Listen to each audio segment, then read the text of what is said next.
We are here for another Mindset Mastermind this morning and excited to have you guys in the room. Cameras on, ready to have a conversation.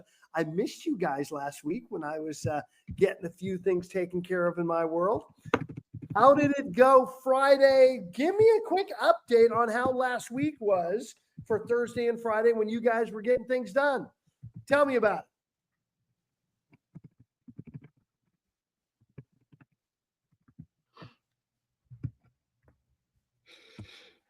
It went great. Then, go ahead, Glenna.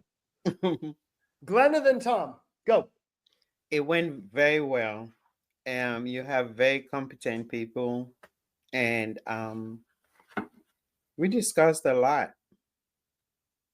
Well, I don't have competent people. I've surrounded myself with amazing, competent people that are showing up in this room, and that's you guys. Yes. So thank you for that. Tom, what did you want to add? We just had a really good conversation. It flowed around the book. We talked about all kinds of things like knowing who we're targeting. When it came to messaging, the person we were speaking to, not, we took it from broad range of people to, I want to sell houses to people between 30 and 50 or whatever, to I'm like, I have an avatar, and mine is I focus on Lori, age 45, divorced, who has 2 kids. And so it got very specific, got down to nitty gritty. So the message was specific and it made the message more clear. And by being focused with the message, it actually appealed to more people. Yeah. By the way, what a great nugget, Tom, and the real language of what we talk about. Tom said, I have an avatar. I've got this image of the actual person that is my perfect person to be in business with. They got a name. They've got demographics. They've got things they like to do. They have an attitude and energy. Imagine for a moment that perfect client you've had in your career so far, if that's all you ever had going forward. And they also have their challenges, meaning like my avatar is a C-level person who likes to know what she's talking about. And so sometimes she doesn't want to ask a question because she doesn't want to look silly. And so you say, instead of what questions you have, you could say, what you might be thinking this, and here's how I would address that. And that way they don't have to ask it, but it also opens up their mind to actually asking questions that are on their mind. And here's the other fun piece of that. And by the way, the king of avatars, Don Hobbs, welcome to the room. He's the one that's given me that label and shared me on this marketing piece and got me really good at it. All of your conversations now, all of your communication, your marketing, as well as the way you speak, is to talk to that person.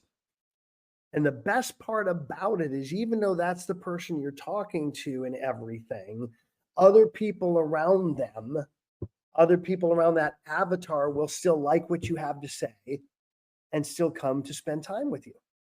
They'll still be your clients. So many agents go into real estate. I've got to be all things to all people. And because that's the approach, they're nothing to nobody. And when you really drill into, here's who I want to be in business with,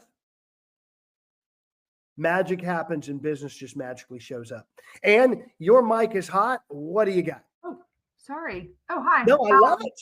Yes. So I wasn't here last week. Today is the first day of the rest of my life. So I will be showing up in a very, very different way and looking forward to it.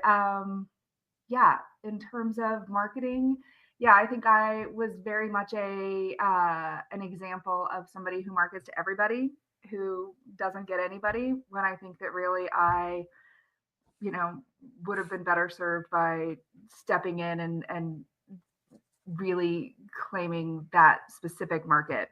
So really talking to my people. I'm 52, 2 young kids, that I'm that woman, and by really addressing their needs in a very different and specific way, I think that would have been picked up differently. Well, it's going to be going forward. And you said something very important, that you showed up today. And by the way, Mary Wright, great to see you here today. I'm seeing new faces here, and this showing up is key. So for all of you that are here today, make sure you keep this up and invite others. Right now, man, the market again is doing another downshift. I'm seeing it in the numbers. I'm seeing it in the energy, and it's doing it for all those who aren't plugging in. So if there's agents around you that you care about, and by the way, even business owners, and this is a broker agnostic and industry agnostic room. We're helping everybody. So get them here. Take a stand for them and take a stand for yourself. By the way, that is going to lead into our next book, which I know Don really wants to know what that is. So he's going to have to stick around till the end of the half hour to find out. We're talking about conversations. We're talking about communication. We're talking about fanatical prospecting. This week, we're wrapping this book up. So right now, not sure how far you guys got last week. We should have covered in-person prospecting, and today email prospecting, and tomorrow we're going to be covering texting.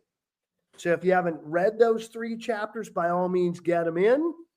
And as always, this is your guys' room. I could sit here and talk from the content all day long, yet I want to hear from you guys.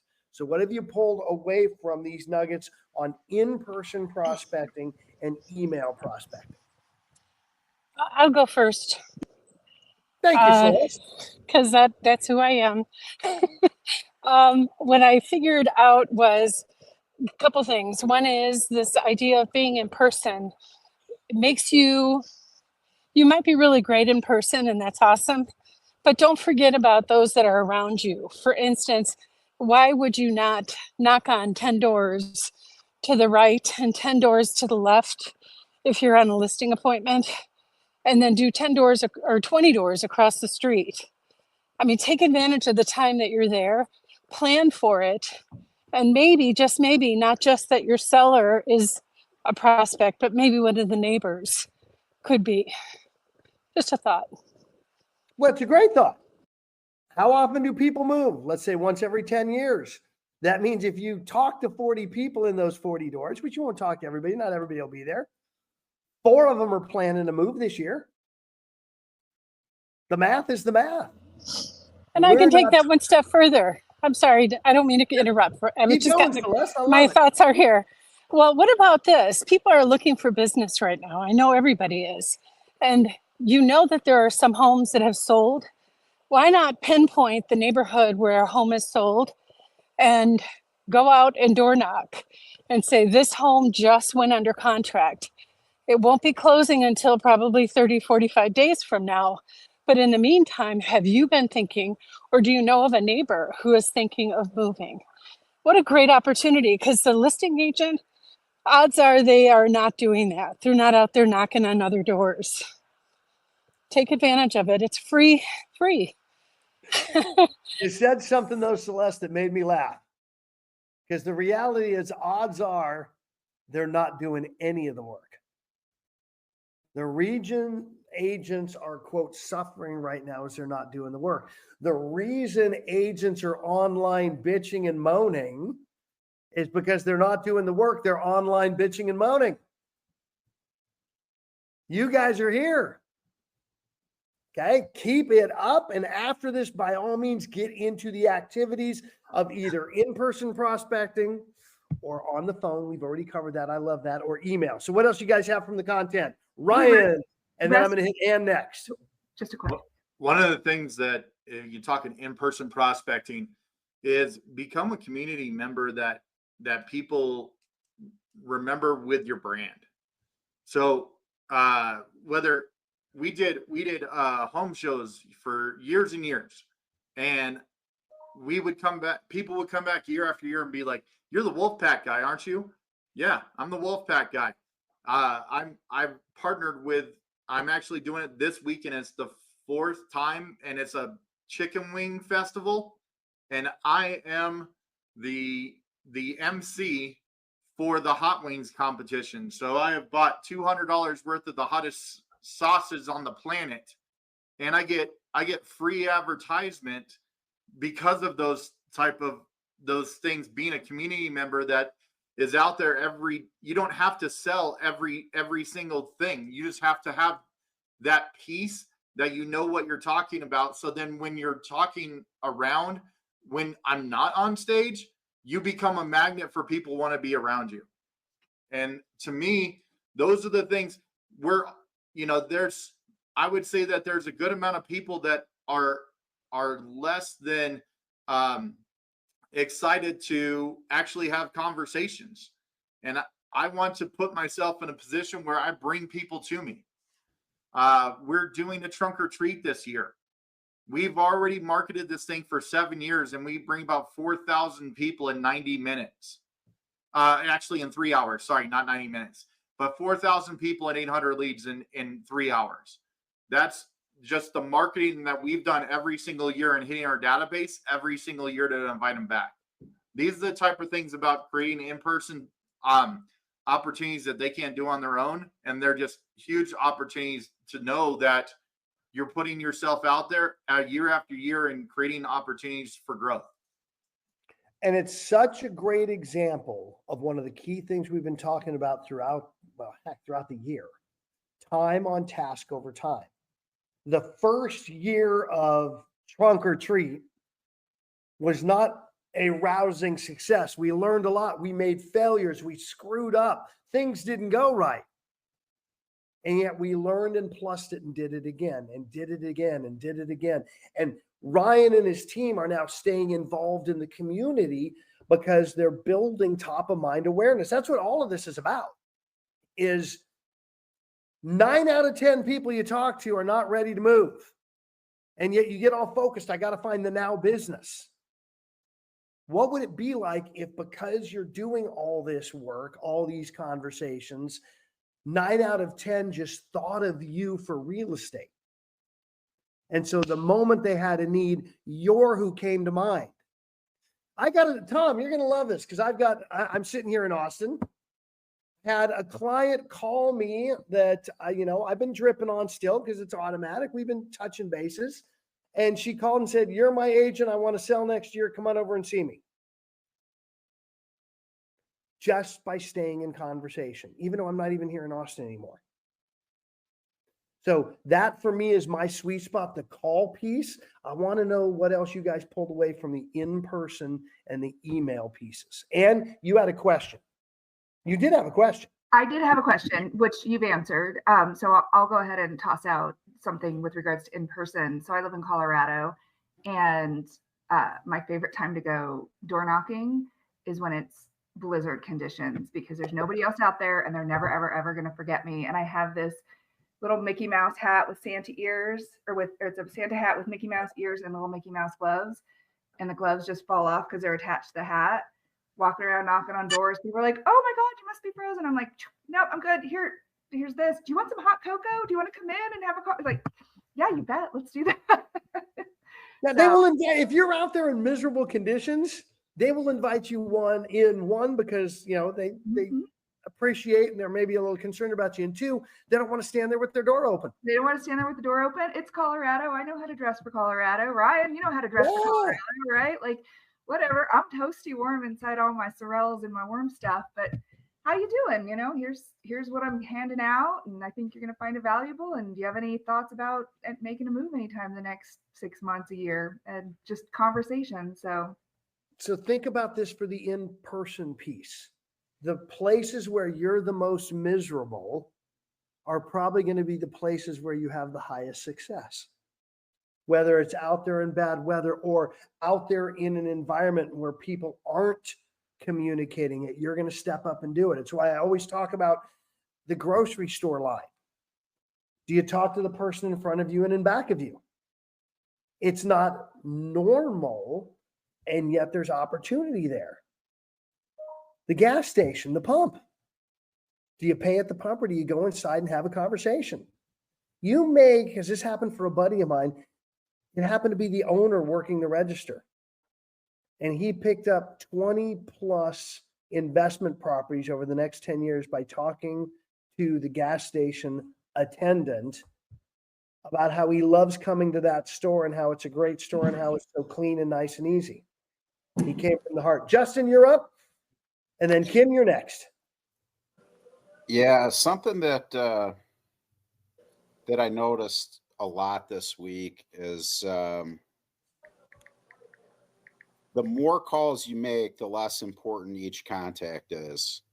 And I think that to grow to a point where there's almost a desire to sort people out, to get them to convince you to disqualify themselves in some way so that you're not chasing that conversation. That was a little bit of a shift. I found it's strange where as I've been getting better and better at having the conversations. I think it's been like once a week that I've just turned into an idiot. Like all of a sudden, like I don't know how to communicate. I don't know if it's a vibe between the person and those have been on the phone, but like just go completely sideways. So that's interesting, and it's getting to a point of being laughable. But then I think too to say something that inspires further conversation or something to be a little bit different. And I'll give an example of this. I went to this investors meetup, and there was probably 40 or 50 people there, and they're going around, and a couple of the people were very charismatic, and they're giving like a whole speech of who they are, what they do, and other people you could tell they didn't want to talk. There's this is my name, and this is what I do. And so when they came to me, I said, my name's Justin, and I'm a real estate agent and expansion partner with EXP, but I also do a little investing. And I used to live in a house after some investing. Now I live in a garage, and everyone laughed, which is kind of true. And it's in line with my brand. But what that inspired is of this 40, 50 people there was like a dozen people that had to talk to me to find out, like, what do you mean you live in a garage or whatever? So I think going back to what Tom was saying, by really having what that avatar is and communicating to that opens us up to make the whole thing a lot easier. I still want to go back to the very first thing you said because it was mission critical for everybody in the room. Do you remember what it was? The more conversations that you have, the less important each one is. Think about that for a moment, guys. If you just talked all day, every day, you wouldn't get hung up on a bad conversation. Like he said, at least once a week, I turn into an idiot. Just a learning opportunity. It's a riot. I love that we make a mistake in the conversation, we can review on and plus it. And because we're having such volume, we now can laugh and have fun with it. The more conversations you have, the least important each one is. The more conversations have, the more appointments you're going to have. The more appointments you have, the least important each one is. The more appointments you have, the more contracts you're going to have. The more in contract you're going to have. By the way, the more in contract you have, the less important each one is. One falls apart and you go, it happens. Versus, oh my God, I see online right now, oh, my deal fell apart and I can't pay my bill. My deal fell apart and my life's in crisis. And it all starts because they aren't having enough conversations, either on the phone or in person or through direct messenger or through text, tons of different ways to do it. Mary, your mic's hot. What do you got? I love what Justin had to say about inspiring people. And I do a lot of condominiums. So whenever I go prospecting, I put my crown on here and I go in the lobby and I wait for people to come down so that they know me. And I think marketing should inspire people, should be fun, and marketing myself. And when I call them and they may say, which agent are you? Or depending on the one with the crown on in the library, and then in the lobby, they know who I am. So I love marketing. I love the prospecting, inspire them, make it fun so that they remember you. That's key for me. I love that condo queen. I know Yeah. some of it's also a condo Contessa, but you know, Yeah, she's it was not here, mine. so we can't talk about her. What else you guys have?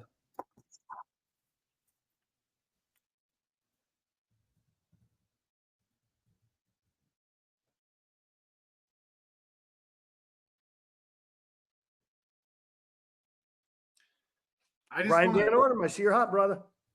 reach out to everybody on this call. What is working for you that you will hang your hat on right now? What is working for you for in-person prospecting that you can hang your hat on? I just want to hear from everybody. Can I speak? Of course, Dorothy. Thank you. I was working to get through the learning curve so that I am as at home with this as I am with teaching French and English.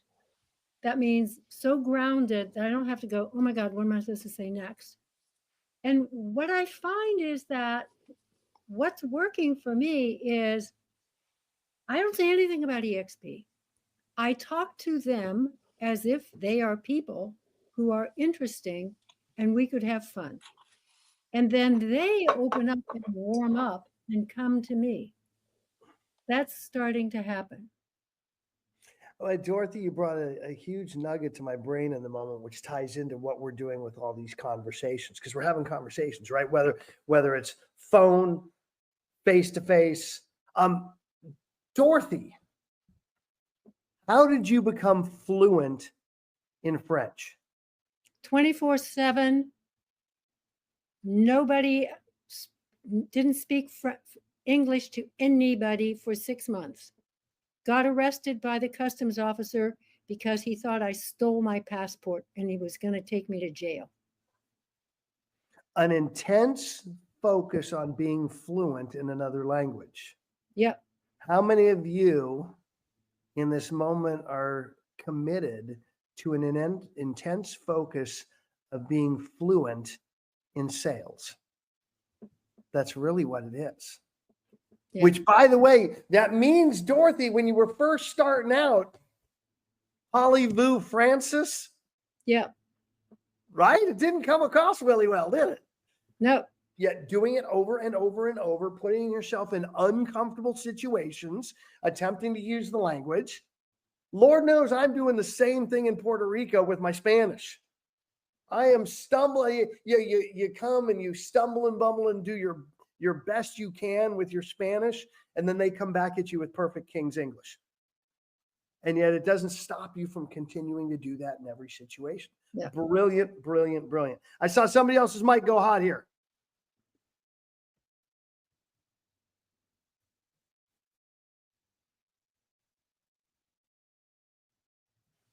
All right, I'm going to add to this. Ryan asked, what are we doing to, I don't know the exact way he phrased it, but just how are you plussing your in-person meetings? And one thing I have done, I have a questionnaire that I got from somebody, I copied it. And it was all these awesome questions that are open-ended to ask your clients, your sellers. And when I go on an appointment, I'm using my cheat sheet as a way to continue getting more information from my client. So I love that because there are times where you get distracted and you get off topic. That sheet helps you stay on topic. Absolutely. Having anything that is a crutch is okay. It just shows you're prepared for it. We get in our own head that, gosh, we need to show up in person and just know what we're going to say. No, you're absolutely right, Celeste. Having it written down. For every listing appointment I ever went on except one, I had a slide deck that walked me through my conversation. That's what it was about. By the way, printed sheets. It wasn't on a computer. And it made sure I covered the conversation I wanted to cover. So absolutely. And done is better than perfect. So you have nothing right now. Great. Your next listing presentation, just have a piece. Don't go, okay, I can't do a listing until I have everything completed. No. And as you learn, you make adjustments and changes. Even guys, I got back in the trenches with you Thursday and was out showing houses and doing the buyer side, testing that, and also testing some stuff with negotiations now. And I'm going back to my original docs, and yet they're being tweaked and adjusted for today's marketplace. You're always going to be plussing them. It's never going to be perfect. It's never going to be right. Accept that and just keep doing the work. Russ Collio. Yes, Don Hobbs. Good, perfect timing. We got a minute. Bring us in. I know there's been some crazy talk about marketing. We let that go. What do you have? No, I was going to say before you did bold, each day before you did bold, did you look at your notes and practice and rehearse? Oh, absolutely. Every And day. my wife is sitting here laughing at how much practicing and rehearsing, which, by the way, was phenomenal for my kids because they heard the content. Whether they were paying attention or not, they still absorbed that content, which was awesome. I would sit in a room ready to do a presentation for a company, and I'm sitting at the back waiting to be introduced. And I'd be writing out my outline on a paper one more time. After thousands of times, I'd write out my outline one more time, just so my mind was hitting the high points of everything I wanted to hit. I knew you would have had that same experience with bold. Guys, you're never going to know it all. You're just going to get as prepared as you possibly can so you can have a conversation that's current with the person that you're in front of. Because here's the bad news about scripts. They don't have the script. So you've always got to have your planned presentation and then be able to flow with the human being on the other side. Absolutely. Absolutely. So guys, today we're going to flow in conversations. If you are part of the Epic Leaders group from 2 to 3 o'clock, we have our leaders meeting going. These are central times. And if not, from 2 to 5 o'clock, so either 3 to 5 if you're a leader or 2 to 5, back in this room for 3 power hours. Get in, have the conversation. So intriguing to me. I see 26 people in this room that are committed to fanatical prospecting, and I'm not seeing 26 people from 2 to 5 o'clock doing fanatical prospecting. So let's make it happen, guys. Excited to be back with you. Next book. Who'd like to know what we're reading next? Who wants to go get it? Don Hobbs. We are going to hit the power of one more. Ed Milet. Power of one more. Ed Milet. That is our mindset book. This is about getting that confidence cranked up, that attitude, that swagger, because every one of you are a perfect, wonderful, incredible being of light. That's how you arrived here. And we are going to spend a few weeks stripping away some of that baggage, putting it down, and leaning into just how amazing we are.